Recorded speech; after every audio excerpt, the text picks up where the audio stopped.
Happy birthday to you. Happy birthday to you.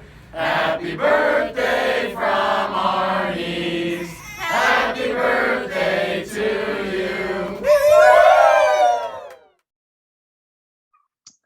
This is Alan Karpik, and it's early on Tuesday morning, but on September 14th. But this is an early rising type of guy. We're with Gregory Phillips, the Boilermaker receiver, who had his finest moments, some of his finest moments, at least from a production standpoint, in his last college game. We'll talk about that, and of course, Purdue's Foster Farms Bowl win over Arizona. But happy birthday, young man! I had the opportunity to work with Greg for a couple of years when he was in school. 26 years old. That's young. And today's a special day for you. And thank you for taking the time to be on the Arnie's Birthday Zoom. Oh, hey, no, thanks for having me.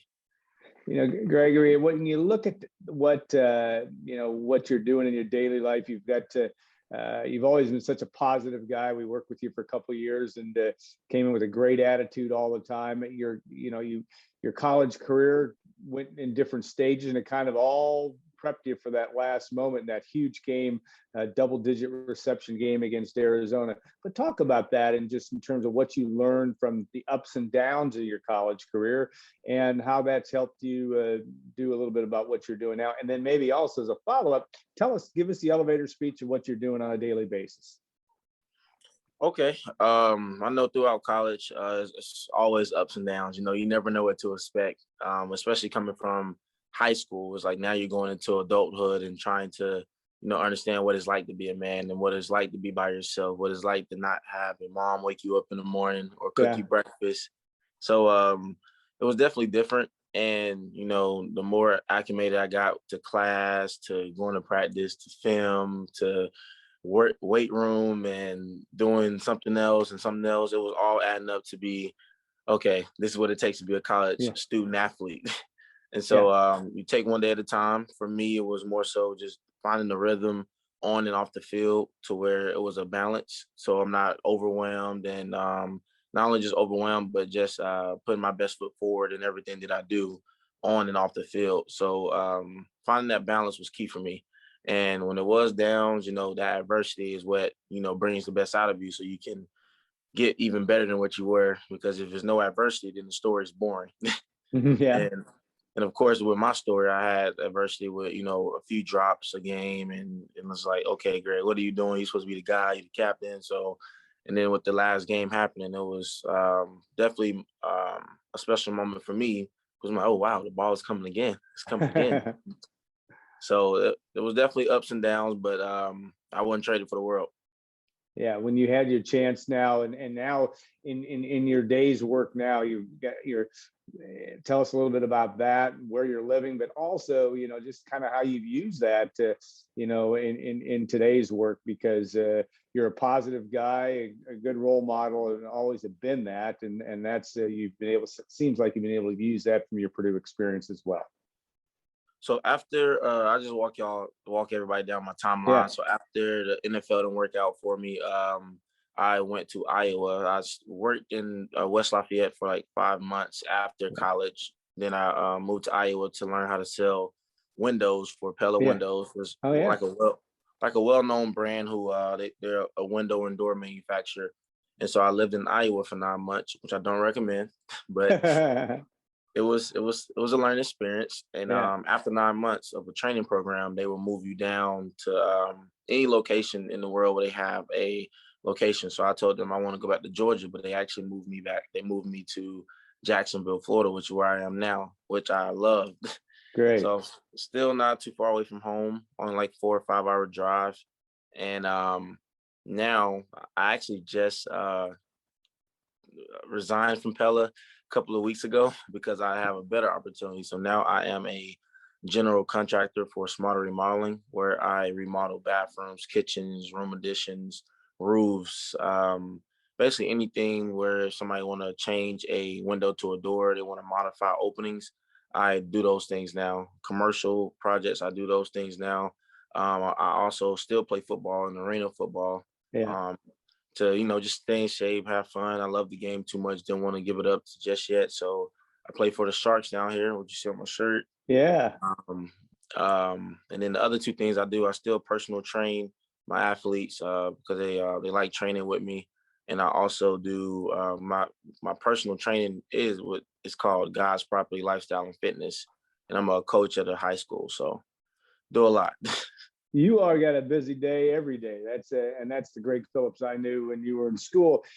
You know, you talk about what's your message to young people in the training standpoint. You know, you've had some opportunities and you're making the most of them, and sometimes it takes a while to land where you want to land. What do you tell the young guys, the young athletes that you get the chance to work with?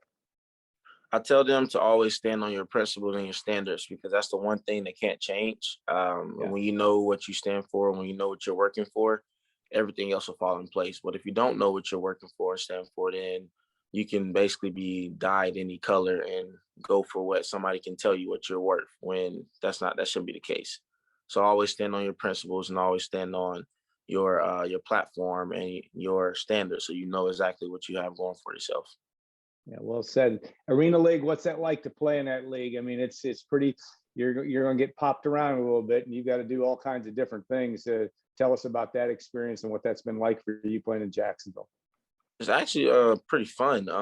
The field is so small, and the crowd is so it's like right in your face. The walls were definitely something to get used to, because when they can push you against the wall, that's a tackle, and I didn't know that at first. I'm like, wait, I'm not down. I'm not down. I'm still going. They're like, no, he tackled you. I'm like, okay, but it's pretty fun. Like, the fans love it. I like it a lot simply because it's fast. Like, they score, you score, you score, they scores, and it's ongoing for 48 minutes, just going back and down a 50-yard field. So it's pretty fun.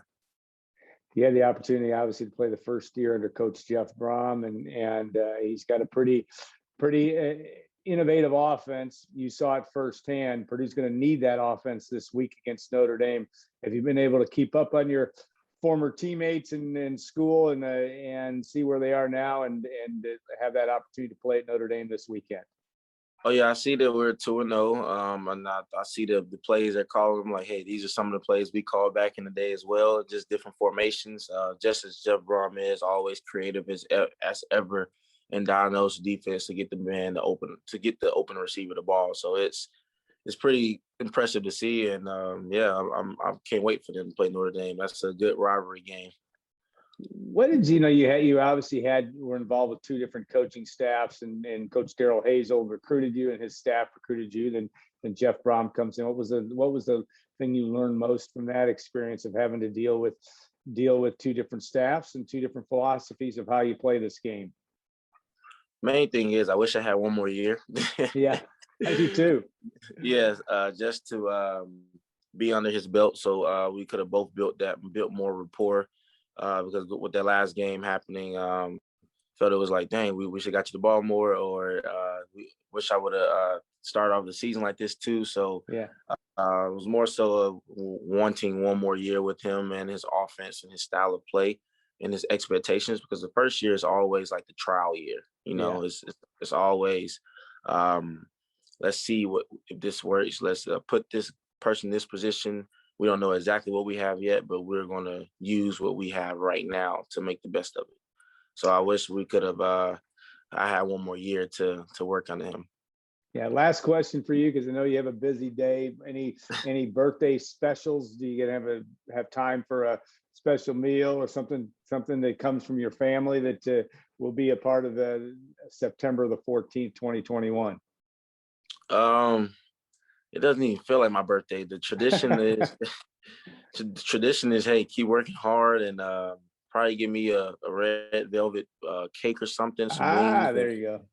Some wings and some wine. That's all I need just for a good day. That's all I need. I'm not picky. I know you're not. You're a good young man. I still say you're a young man because 26 is a good young age. Hey, Greg, we wish you well.